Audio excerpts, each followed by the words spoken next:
for Malmö. It's a 3-4-2-1 formation. A goal for them is Melker Elborg, who had to make some good saves there in the first half. So back three, the captain Pontus Jansson, Andrei Juric and Colin Rossler. Two wing-backs are Jens Stryger Larsson and Bussanello. Whilst Adrian Skogmar and Lasso Berg Johnson are in the midfield, with Sead Haksabanovic and Hugo Bollin behind the lone striker Daniel Tristan Gudjonsson. It's just an injury at the moment. Murillo committing the foul. He's just making his way over to go and check on the Malmö player. I wonder if he's just apologising, because it didn't look like a great challenge in truth. He was a little late. Because speaking to the players down there is Murillo.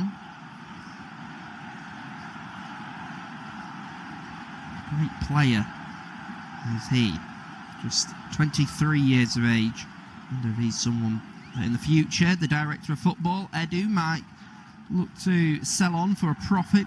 He only arrived for 10 million from Brazilian side Corinthians, but he's taken to the Premier League like a duck to water.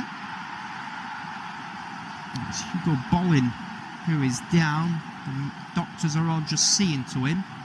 Ooh, it's just the way that Murillo landed. I'm not sure he actually means it, because he goes to kick the ball with his left foot and then lands awkwardly, and he just lands on Bollin's ankle, who turns.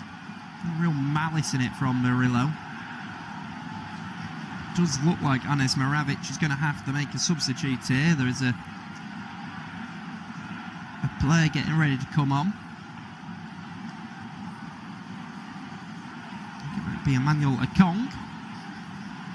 And here's Hugo Bollin down at the moment.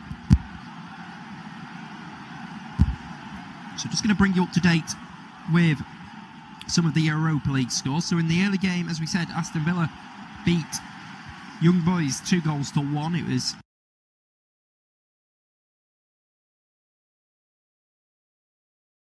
Porto who beat French side Nice.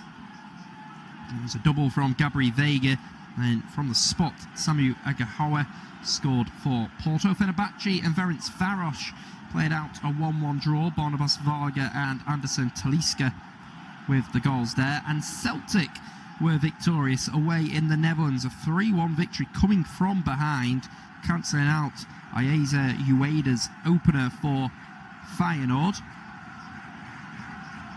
It was Hunjun, Hatate and Nygren who got the goals for the Scottish side. Lille 4-0 winners at home against Dinamo Zagreb.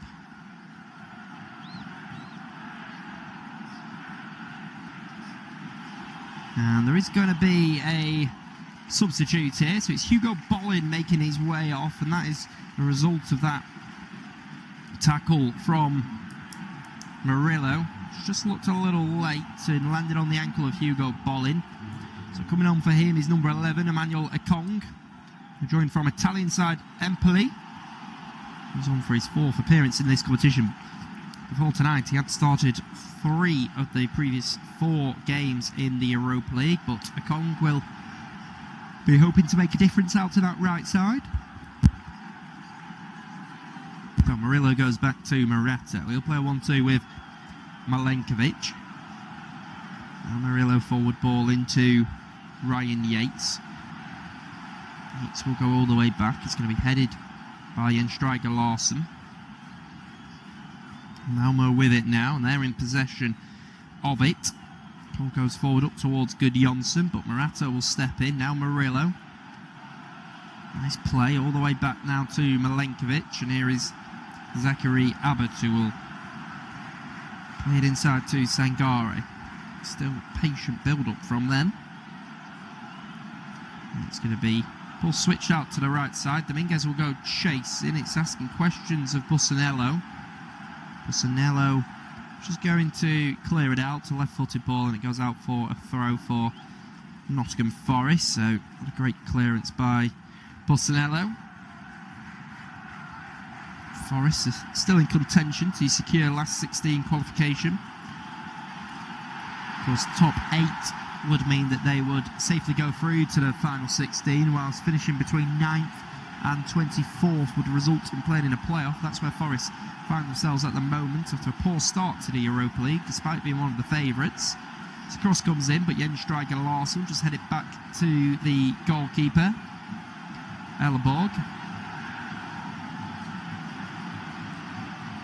Forest are unbeaten across their 3 home games under Sean Dyche. At the moment it'll be extended to 4 games.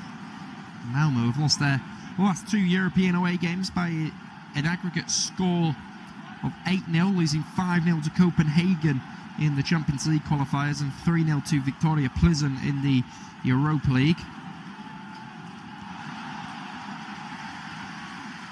And this fixture is a rerun of Forest's most famous 9 in Europe back in 1979, when Trevor Francis scored the only goal in a narrow 1-0 victory for Brian Clough's side in the European Cup final, which was held in Munich back in 1979. But now, perhaps Malmö not possessing the quality that they once had, and same for Nottingham Forest, of course, but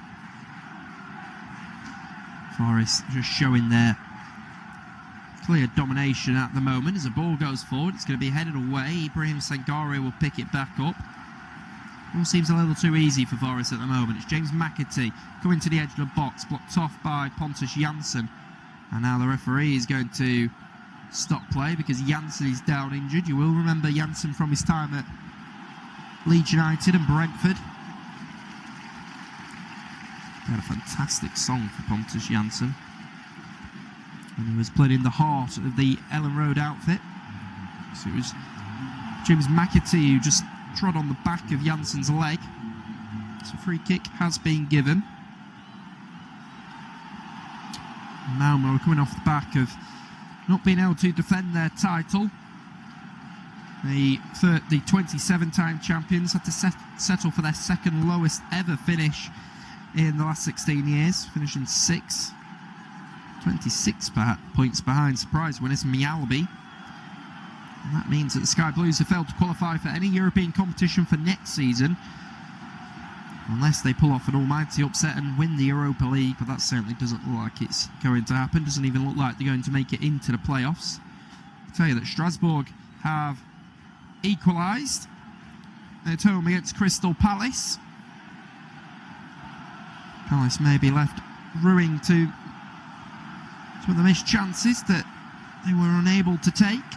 And Liam Rossini, of course, who is the Strasbourg manager, from Hull City manager, has seen his Strasbourg side equalise against Crystal Palace. So here is Nicolas Dominguez out to the right side to Kalamawendo. He's going to turn back and come to Dominguez. Now Sangare to Kalamawendo. Thought about the early delivery in.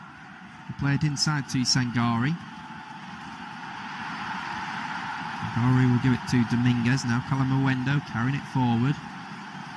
Now to Murillo just looking where he can play. To go on the outside to Callum Hudson-Odoi. Hudson-Odoi will do a step over. Tries to dazzle Larsson. It'll come to Murillo. Not the greatest of balls in by him, and it's going to be cleared away. The ball will go all the way back to the goalkeeper, Jean. And Jean will just play a short ball into Murato. Now it's Ryan Yates.